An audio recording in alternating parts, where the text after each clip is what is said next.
Details చూద్దాం. సత్యసాయి జిల్లా ధర్మవరంలో వైసీపీ మూకలు రెచ్చిపోయారు. స్థానిక 36వ వార్డు బాలాజీనగర్లో టీడీపీ మాజీ కౌన్సిలర్ మాధవ్ మహేశ్వరి ఇంటిపై వైసీపీ మూకలు దాడి చేశాయి. వైసీపీ నేతలు బడ్డన్నపల్లి కేశవరెడ్డి, సుధాకర్ తో పాటు ఆ పార్టీ వర్గీయులు దాడికి పాల్పడ్డారు. బీజేపీ అభ్యర్థి సత్యకుమార్ కు మద్దతుగా వార్డులో ప్రచారం చేస్తారా అంటూ దూషణలకు దిగి రాళ్లు, కర్రలు, మారున ఆయుధాలతో తమపై దాడి చేశారని మాజీ కౌన్సిలర్ మహేశ్వరి తెలియజేశారు. వైసీపీ మూకల దాడిలో మాధవ్ మహేశ్వరి, ఆమె భర్త సుబ్బయ్యతో పాటు కుమారులు గాయపడ్డారు.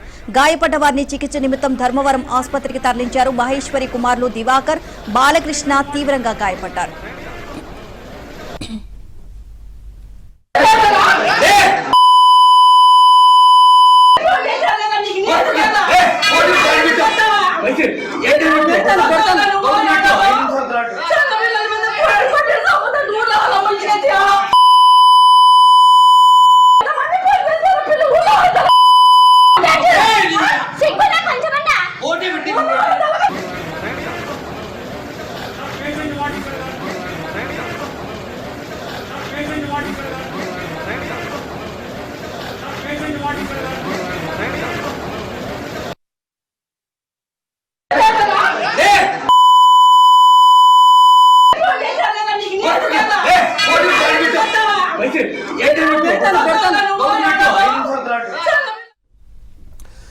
దాడి విషయం తెలుసుకున్న బీజేపీ అభ్యర్థి సత్యకుమార్, ధర్మవరం టీడీపీ ఇన్ఛార్జ్ పరిటాల శ్రీరామ్ ప్రభుత్వ ఆసుపత్రికి చేరుకుని మహేశ్వరి కుటుంబ సభ్యులను పరామర్శించారు.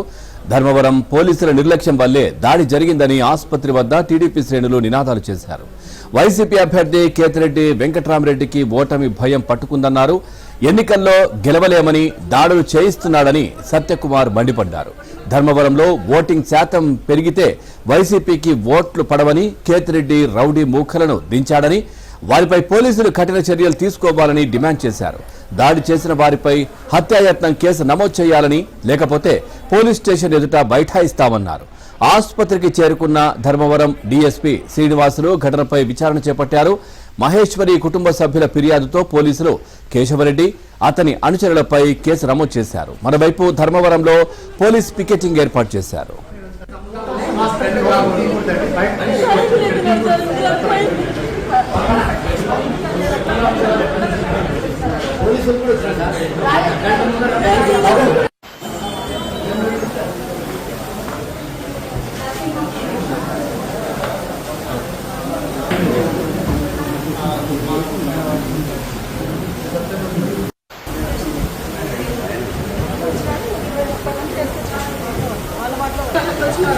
వాళ్ళకి ఓటు తీయడానికి మాకు అవకాశం లేదు. కొన్ని మాత్రమే ఓటు చేశారు.